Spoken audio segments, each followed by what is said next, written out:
I was busy thinking about. Baby, I got issues, but I love myself. Baby, I got issues, but I love myself. I don't like the way. Hello, fellow humans! So, I am going to pretend that it has not been, a year since I posted part 2. Yeah, and this is just at me, introing, recording the intro. I don't know when I'm gonna be posting this video. So, apologies for that. It'll be worth it though, or at least that's what I'm telling myself. I love this video personally, but hopefully it'll be worth it. Here's a list of disclaimers, and just a quick thing.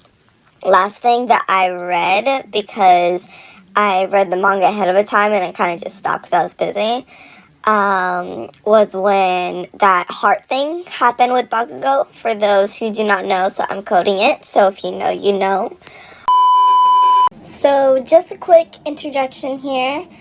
I will be adding an audio from a show back in, the 80s or 90s, so you guys will know what I'm talking about when it pops up, and please tell me that you guys know the reference so I don't feel old. Okay, continuing on. So yeah, that's about it. Wrapping it up. Enjoy! Bakugou was cooking a late breakfast for them, but made the dangerous mistake of letting his mind wander. He had slept over again, and was thinking back to their hangout with their friends. It was somewhat of a good distraction for him, but he couldn't get over what Deku had said. Thinking bubble. Why the hell would he want to go on a trip with that asshole? When did they get so close? I need to say something or he's gonna get hurt. Those thoughts were on repeat in his head, but it became very dangerous to the point where the only thing snapping him out of it was a shove and a ton of smoke. Kachin, what are you doing? Are you trying to kill us? The taller teen shook his head, and looked to the pan to realize what he had done. He couldn't even recognize what he was cooking. I'm sorry, my mind was somewhere else. Deku raised his eyebrow at the apology. He had rarely heard an apology from him, and could tell something was off. He wanted to ask what was wrong, but knew that Bakugou doesn't like being fussed over. Instead he decided to use humor. He smiled up at Bakugou and slightly laughed. I thought I was supposed to be the one who burned down the kitchen. Bakugou rolled his eyes, and Deku's smile widened. Now that's the Kachin he knew. Bakugou looked to Deku to make a smart-ass comment, but his lungs stopped working when he saw that Deku was wearing his shirt again that was oversized on him. However, this time he was just in his boxers. Bakugou tried to remember how to speak, and Deku had no idea what was going on. The taller teen coughed and averted his eyes. Why aren't you wearing pants? Deku looked down at his attire, realizing what his friend was talking about. He was getting changed when he smelled the smoke, and rushed out without thinking about his appearance. However, when he looked up at the amusing reaction from the blonde, whose ears were beet red with equally red cheeks, he decided to mess with him. He didn't know why he wanted to, but he did. He turned to lift himself onto the counter, sitting close to the other teen leaning sideways towards him. Why? Is something wrong? Bakugou felt his throat go dry. Thinking bubble. Maybe I just need some water. I haven't drank much today. It's nothing. I'm being weird. I just need some water. I'll grab a cup for you.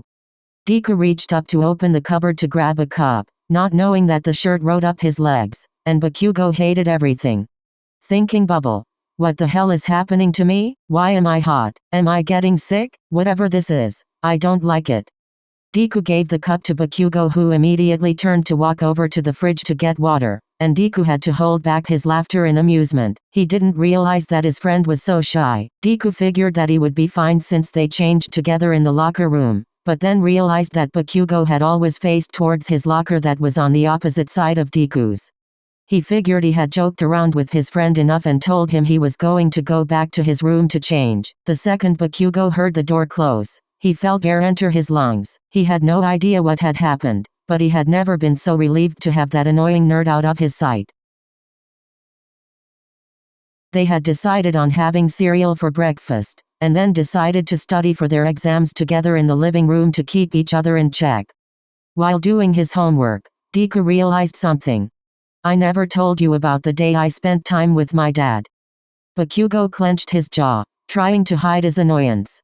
Thinking bubble. Hold your tongue, Katsuki. No, you didn't. I had to wait for a good bit of time for him to show up, but we grabbed lunch and went to the museum that just opened up. At lunch he asked me about. Bakugou knew that Deku was still talking, but nothing processed. He was just trying to fight his way through what Deku was saying to get it over with. The thing that snapped him out of it was hearing his own name. What was that? I said that we talked about you too. Me?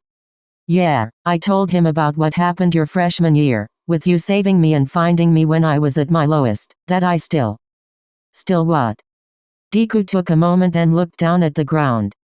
That it still hurts when I see the scars from that day, when you pushed me out of the way and took that hit for me.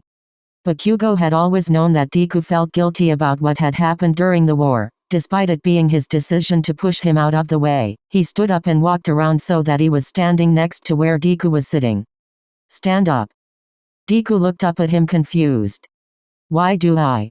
Just stand up, nerd. He stood up unsure of what the other was going to do, and Bakugou took a deep breath. He took off his shirt and let it fall onto the table next to them, catching Deku off guard. There he was, seeing all the scars Kachin had on his body when he took that hit for him, the large one centered on his chest where his heart is. Everything from those days came back to him, remembering those exact moments and the fear of thinking that he had lost his best friend, that he had already died when he showed up in the last battle. After the war had settled down, the trauma from it had hit him full force. Almost losing his best friend twice gave him nightmares for at least a year. When Bakugou found out, he started sleeping over more often, making sure that he would be there to comfort Deku when he woke up in a panic from his nightmares.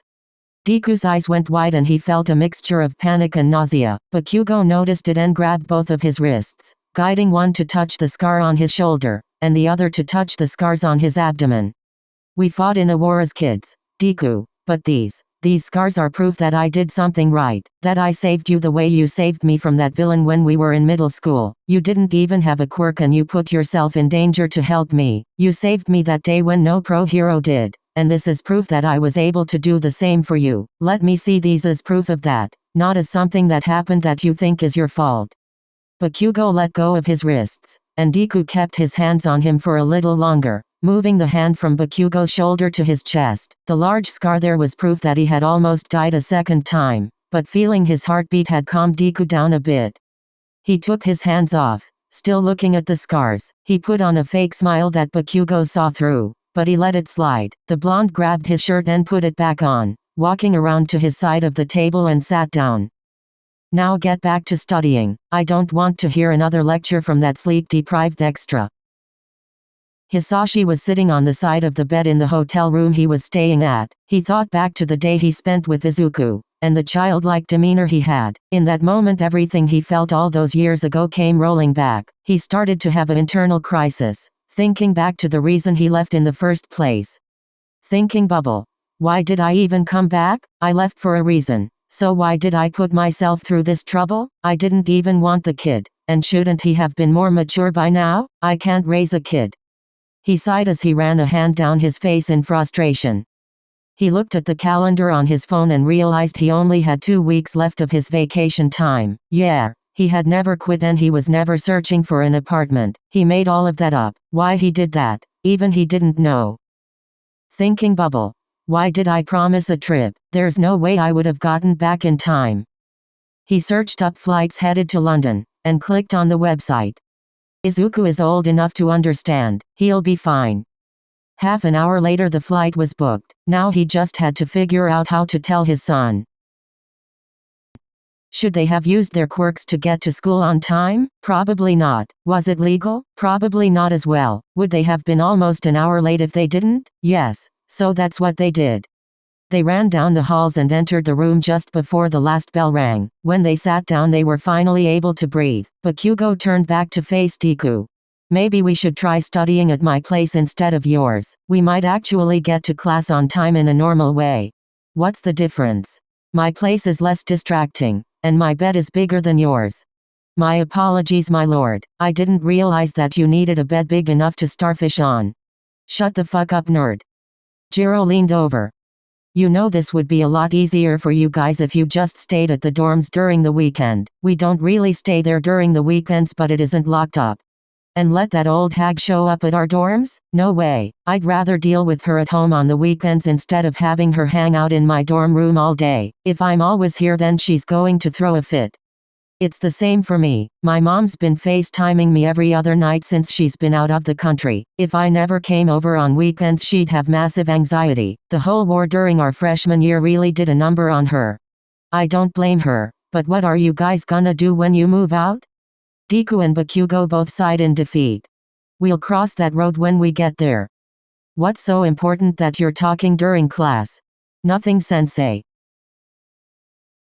Deku would talk animatedly and excitedly about his dad and the trip they were planning to go on, and every time he did, Bakugou would block it out to prevent himself from saying something he'd regret. However, this didn't go unnoticed. Eureka, Kirishima, Mina, and Todoroki were all hanging out in the common area, while Bakugou had gone to the kitchen to make a quick snack. Kirishima noticed that he was spaced out as he walked past them, and decided to finally say something. Baku bro, wait, are you okay? Bakugou just looked at him and brushed it off with a simple "I'm fine," but that wasn't good enough for Kirishima. He stood up and grabbed his arm, forcing him to sit with everyone else. He was obviously annoyed by this, but gave in since he knew he couldn't win. What's been going on with you, bro? You've been off for the past 2 weeks. We noticed that you zone out sometimes, especially when Deku talks about his dad. Bakugou's jaw clenched and he balled his hand into a fist. That didn't go unnoticed by the very observant Mina. Oh, I see. You have a problem with his dad. Bakugou scoffed with an irritated smile. That's quite the understatement. He never should have come back. Did something happen between you two? You could say that. What did you do? Why are you assuming I'm the one who did something? Well, did you? He paused before answering. I may or may not have threatened to beat his ass if he hurt Deku. Baku bro, you can't just go threatening his dad like that. I don't like him, okay? I hate his fucking guts. He starts waltzing into Deku's life like nothing happened, as if he didn't abandon him for over a decade. Well, he seems happy. He's been talking about his dad a lot. Yeah, and they seem to be getting close too. Maybe this is for the better. You guys weren't there. I mean, I was a complete ass. But I still noticed when Deku seemed a little out of it on his birthdays, when he got awards, whenever anything happened, and when we were younger when we had sleepovers, I would hear him cry himself to sleep, and all this time that terrible excuse for a father didn't even try to contact him. Well, people change. Maybe he felt it was time he reconnected with his son. My dad was an abusive and manipulative jerk, but for the past few years he's really changed. Even Natsuo is warming up to him. Bakugou leaned forward as he rested his elbows on his thighs, and placed his forehead down onto his hands. This whole thing was stressing him out beyond belief. He let out a long groan and took a deep breath. Not everyone changes, Todoroki. You just got lucky your dad did. Hey guys, what's? He stopped himself when he saw a pissed off and distressed Bakugou. Kachan, are you okay? What? Nothing. Deku was taken aback. This wasn't the first time the blonde yelled at him by far. But something was different. The frustrated teen sighed as he brushed his fingers through his hair. It's nothing. I'm just not feeling well. Deku started walking towards him, but he held his hand up. Don't. I'm fine. I just need some rest.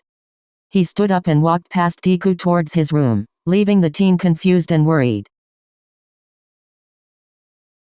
Deku was sitting on his chair in front of his desk and working on his calendar to plan out the next few weeks, when he noticed that Father's Day was coming up. He never celebrated it before for obvious reasons, but figured that now was a good place to start. He looked at the time to see it was only 3 p.m., and decided to walk to a nearby mall to see if he could find a gift for him.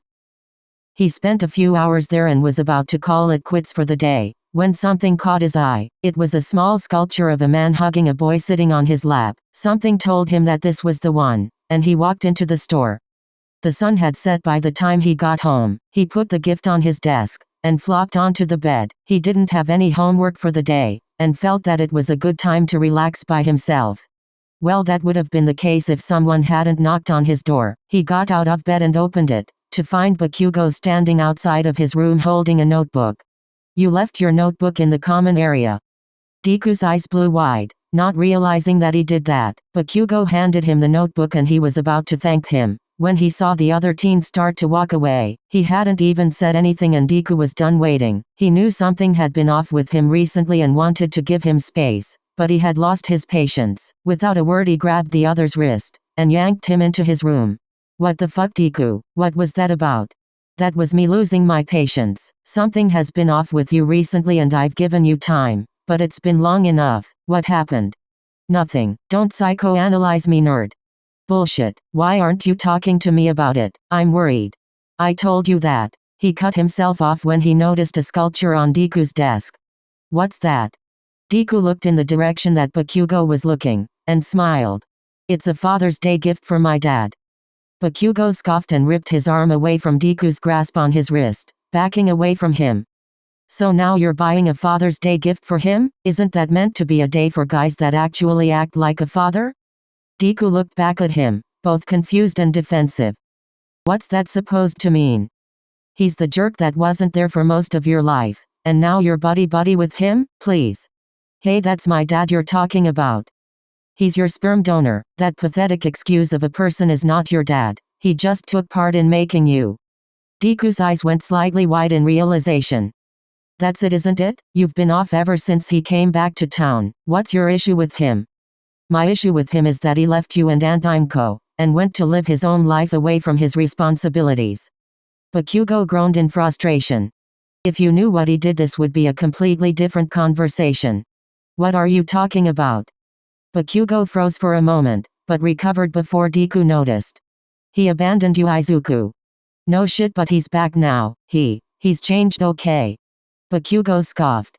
Yeah, sure he did. You've only been hanging out with him for a week. He's practically a stranger to you. He fucked up your entire childhood by not even existing in it. At least he didn't make my life a living hell until my freshman year of high school and tell me to jump off a roof. Air got caught in his throat, immediately regretting what he said. Both of them had wide eyes, but a dark cloud had completely covered Bakugou. Deku could see the hurt look on his face, despite his efforts to hide it.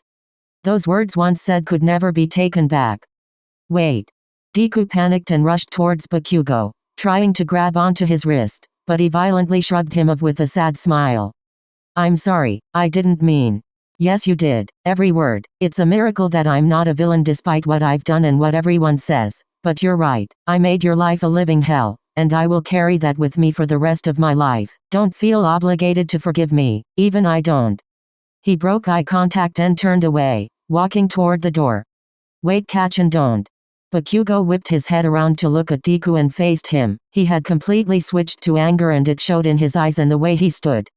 I'm fucking over this bullshit. Go ahead and get hurt if you want to, but don't come running to me when he leaves you again. He felt tears forming as he looked at the green-haired teen, and then he looked away, quickly wiping them off before the other could see them. That asshole didn't deserve to see his tears. He walked out of the room and slammed the door, leaving Deku speechless. Bakugou and Deku avoided each other like the plague, and it didn't go unnoticed. They acted as if the other was invisible, and didn't even try to interact when they were hanging as a group. When Deku mentioned his trip with his dad when their friends were talking about school break during lunch, Bakugou immediately stood up with his food and walked away. They kept their distance from each other in every sense of the word, and no matter how many times they were asked what happened, they refused to talk about it. Both of them were encouraged by their friends to talk it out, but they were too stubborn and pissed. Deku felt bad, but was still pissed off that he talked horribly about his dad despite his efforts to be better, and Bakugou was too frustrated and pained to even look at him. Their friends were able to put together what had happened, and figured that they had argued about how Bakugou felt about the whole thing. Obviously Deku didn't take it very well, and it led to this whole issue. The worst part is that they were watching this all fold out, and there was nothing they could do. Before he realized it, Friday had come around, and Deku was excited for the trip with his dad as he walked home from school. He also knew that it would be a good distraction from what happened with Bakugou. Maybe after this trip he would finally see that Hisashi was actually trying to be a better dad. He came home to find that Aunt Mitsuki was already there and in the kitchen. She would be house-sitting while Izuku was gone. Hey Aunt Mitsuki. She looked at him and smiled. Hi sweetie, I made some coffee if you want some. Katsuki is out grabbing groceries, but he should be back soon. Izuku kept up his smile and told her he was going to his room to start packing. They hadn't told her that they weren't talking to each other anymore, and there was no reason for her to know. He grabbed his clothes from his closet and drawer, and went to the restroom to grab his hygiene necessities. He put his school bag on the floor earlier, and opened it to see the gift he had gotten for his dad. He smiled as he held it in his hand, and put it into his duffel bag. Little did he know that plans were about to change. As he was packing, Mitsuki heard a knock on the door. She went to open it, and saw an unpleasant sight, letting it show on her face. "Hello, Hisashi." Hisashi gulped nervously. Out of all of the people he had met in his life, this woman was one of the scariest. "Hey, can I come in?" Mitsuki rolled her eyes as she opened the door more for him to walk in, closing it behind him. He walked towards the living room, but didn't sit down. Izuku got back from school about half an hour ago, so he should be done soon. About that, plans have changed. Mitsuki raised an eyebrow, already suspicious and smelling trouble. "And that would be?" "I booked a flight back to London for tonight." "Why the hell did you do that? You promised Izuku you would go on a trip with him during his break." Hisashi sighed in frustration. "That's none of your business." "So what? You just gonna leave? You just came back into his life and now you're leaving again?" "I don't need this right now, I just wanted to let you know." He turned to face the door, planning to walk out, but Mitsuki wasn't going to let him off the hook that easily. Sit down. I ain't got time for no lecture. He started to walk toward the front door when Mitsuki interrupted him. I said sit down, Lou. He hesitated before backtracking, and sat on the couch next to him. You know, Will was doing just fine until you showed up. But now that you're back, you have responsibilities to him. Look, we're still gonna take the trip. Oh, bull! Bull! Will is not a coat that you hang in the closet, then pick it up when you're ready to wear it. His life goes on. He's not supposed to be here for you. You're supposed to be here for him. Hisashi aggressively stood up and faced her head on. You get off my back! You think I want this? It just happened! Now, when Will was a baby, I was scared. Cut the crap, all right? Cut it. Because I've been there. But I didn't run out on my family. I was there every day for them because that's what a man does. Fine, Philip. You win. You the man. You a better man than me. You happy? Now, you gonna tell Will or not? I'm not going to do your dirty work for you. Fine. I'll call him from the road. Yeah, then why don't you do that? Yeah, I'll do that. He was about to walk out the door when he heard Izuku talk. Daddy out! What's up? Izuku had just gotten done packing, and walked into the living room with his bag ready to go. Will, I'm glad you're here. Some business came up I gotta handle. So we're gonna have to put our trip on hold. You understand? Yeah, that's cool. That's cool. Just for a couple of weeks. I understand. Maybe a little longer. Yeah, whatever. Look, I'll call you next week and we'll iron out the details. Okay? Yeah. Hisashi smiled as he lightly tapped Izuku's arm. It was great seeing you, son. You too, Lou. Yeah, He couldn't think of anything else to say, so he just turned away and walked out the front door. I'm sorry, Will. You know what? Actually, this works out better for me. I get a free week to myself to recharge and do what I want. It's all right to be angry. Hey, why should I be mad? I'm saying at least he said goodbye this time. I just wish I hadn't wasted my money buying this stupid present. He aggressively pulled out the gift from his bag that he had gotten for Hisashi, and not so gently placed it on the table next to him. I'm sorry. If there was something that I Hey, could you know do- what? You ain't got to do nothing, Uncle Phil. Hey, ain't like I'm still 5 years old, Ain't like I'm gonna be sitting up every night asking my mom, when's Daddy coming home, Who needs him? Hey, he wasn't there to teach me how to shoot my first basket, but I learned, didn't I? Hey, I got pretty damn good at it too, didn't I, Yeah, Uncle Phil? you did. Got through my first date without him, right? I learned how to drive, I learned how to shave, I learned how to fight without him. I had 14 great birthdays without him. He never even sent me a damn card. To hell with